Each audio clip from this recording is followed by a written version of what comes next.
नमस्कार। आज मैं एक पारिवारिक विषय पर एक विशेष वीडियो बना रहा हूं जो समाज में घटित हो रहा है, जिससे महिलाओं का आज एक कैरेक्टर हो गया है वन नाइट स्टे, शादी के बाद भी दूसरे पुरुष से संबंध रखना। ये एक चलन सा बनता जा रहा है। हालांकि सभी लोग ऐसे नहीं हैं, कुछ लोग हैं, और जो लोग हैं उन्हीं के लिए वीडियो है, अन्यथा जो नहीं हैं उनसे मैं क्षमा चाहता हूं।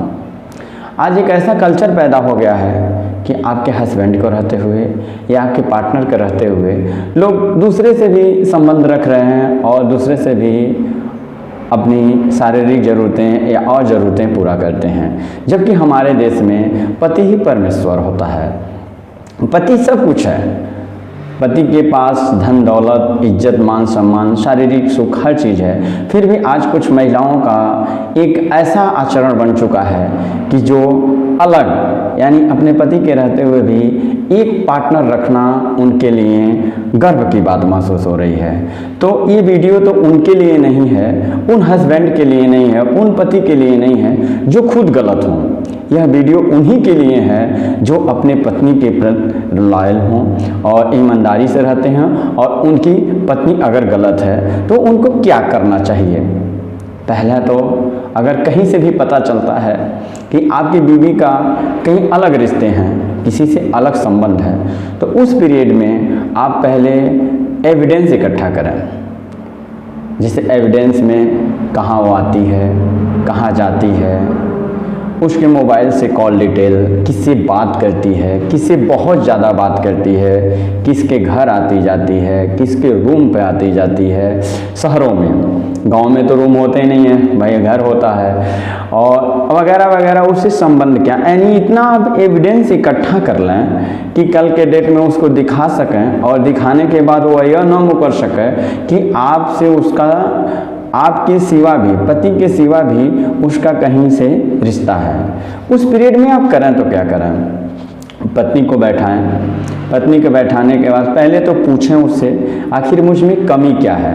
कभी कभी ऐसा होता है पुरुष में कोई भी कमी नहीं रहता है, लेकिन जो महिला है उसको बार बार स्विच करने की आदत होती है। स्विच यानी बदलने की चाहत। जैसे पति ठीक ठाक है, पति स्मार्ट है, पति की कोई शारीरिक कमी नहीं है, धन दौलत है, फिर भी वो औरत क्या करती है, स्विच। आज इनके साथ, कल उनके साथ, कल उनके साथ, कल उनके साथ, वो अब कलीग के साथ, कहीं भी अपना वो संबंध, रिश्ते बनाती रहती है। उस पीरियड में अगर आपको पता चलता है, भाई पति तो भोला होता है, अगर पता चलता है तो उस पीरियड में उसको ये करना चाहिए कि सभी एविडेंस, जितने उसके सबूत हैं, इकट्ठा करके उसके पास बैठना चाहिए। बैठने के बाद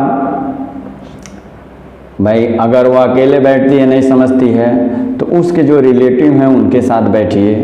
बैठने के बाद अगर आपको लगता है समझौता हो रहा है और वह अपनी गलती को सही दिल से, ऐसे नहीं कि हाँ मुझे क्षमा कर दीजिए, माफ़ कर दीजिए, हो गया गलती, ऐसे हो गई ना बाबा, ऐसा नहीं। अगर आपको लगता है उसको ग्लानि महसूस होती है तो सभी के सामने एविडेंस रखिए कि इनका ऐसा ऐसा संबंध है, ऐसा ऐसा है। अगर वो मानने के लिए तैयार हैं दिल से, ऐसा भी नहीं है कि सभी लोग इकट्ठे हाँ हाँ मुझे माफ़ कर दीजिए, हटो मुझे माफ़ कर दो, आज के बाद ऐसी गलती नहीं हो गई बाबा। तो आप देखिए कि वो दिल से मानती है कि बिना दिल का मानती है। अगर दिल से मानती है तो ठीक है, माफ़ कर दीजिए, और नहीं तो उसके बाद भी वो छीना जोरी करती है। कभी कभी ऐसे एविडेंस होते हैं कि जो आपके पास, जैसे आपने कॉल डिटेल इकट्ठा कर लिया, उसका फोटो फेसबुक से इकट्ठा कर लिया, आपने ट्विटर से इकट्ठा कर लिया, आपने फेसबुक से इकट्ठा कर लिया, आप जो है कि उसको व्हाट्सएप से इकट्ठा कर लिए, कुछ आपके पास वीडियो हैं वहाँ जहाँ आती जाती है कैमरे के वीडियो हैं, उसके बाद वो कहती है कि नहीं मेरा ऐसा कुछ है ही नहीं और मैं ऐसे ही आती जाती थी। और बहुत ऐसे एविडेंस हैं जो मैं इस वीडियो में नहीं बोल सकता हूँ, आपके पास हैं, दिखाइए। अगर उसके बाद भी वो मानती है तो ठीक है, उसके एटीट्यूड में अंतर होता तो अच्छा है, नहीं अंतर होता है तो सबके सामने बैठिए। नहीं मानती है फिर उसके बाद बैठिए। आप, अगर आपकी बीवी है तो आप उसके कदमों में गिर जाइए, क्योंकि एक बार परिवार टूटने के बाद आप जो झेलोगे वो भी जीवन भर झेलेगी। उस पीरियड में आपको चाहिए कि उससे बैठें, बातें करें, ठीक है। जो बीबी कंटिन्यू दूसरे फ़ोन पर लगी है, मोबाइल पर लगी है, व्हाट्सएप पर लगी है, चैटिंग पर लगी है, उसको समझाइए आखिर मुझमें कमी क्या है। बताती है कोई कमी नहीं आप में है, तो उसको समझाइए कि तुम सुधर जाओ। अगर उसके बाद भी नहीं सुधरती है तो एक ही रास्ता है, ना आप मारें उसे, ना गाली दें या ना कुछ करें, उसको स्वतंत्र प्रभाव। दो काम का कारण हो सकता है, या तो आप अपने जीवन में परिवर्तन चाहते हैं तो अपने जीवन को अगर आप परिवर्तित करना चाहते हैं तो आप खुद उसके जीवन से निकल के और दूसरी दुनिया में चले जाइए। जिस भी दुनिया में, अगर आप परिवार बसाना चाहते हैं, धार्मिक में जाना चाहते हैं, जो भी वगैरह वगैरह, मेरे कहने का कोई मतलब ये नहीं है कि आप क्या करें।